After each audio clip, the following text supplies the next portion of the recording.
करता है उसको आपने नीच कह दिया। कबीरदास जी कहते हैं हाँ मैं कहता हूं कि मानव नीच है, मैं मरने से नहीं डरूंगा, तुम मारने से मत डरना, पर पहले मेरी बात सुन लो।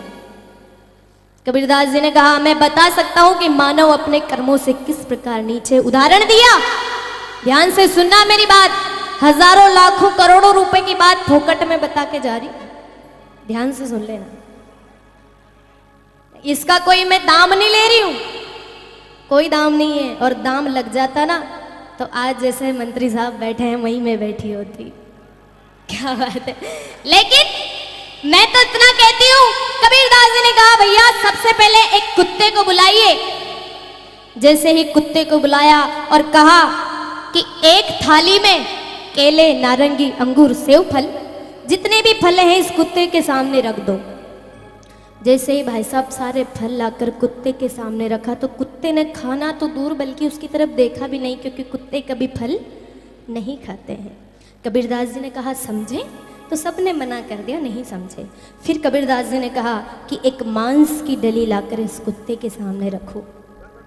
जैसे ही मांस की डली कुत्ते के सामने रखी तो कुत्ता तुरंत खा गया।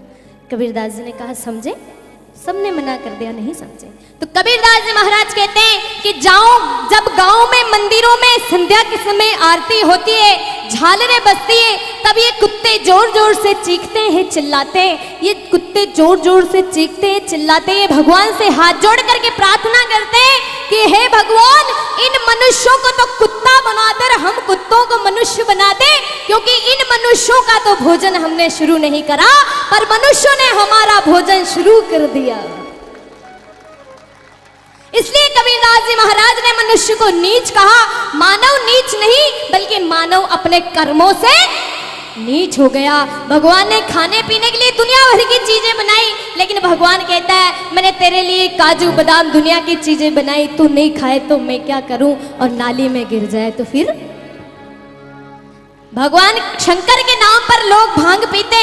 अरे मैं कहती हूं कि भगवान कृष्ण ने जो किया वो करके तो दिखा।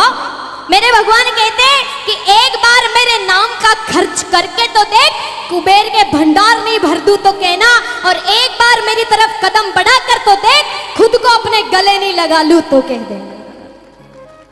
लेकिन आज का इंसान यही सोचता है कि पड़ोसी की जेब का पैसा मेरी जेब में कैसे आ जाए, यही सोचता रहता है। ये नहीं सोचता कि पड़ोसी ने सारी जिंदगी लगा दी 5 रुपए कमाने में, तू आधी जिंदगी तो लगा।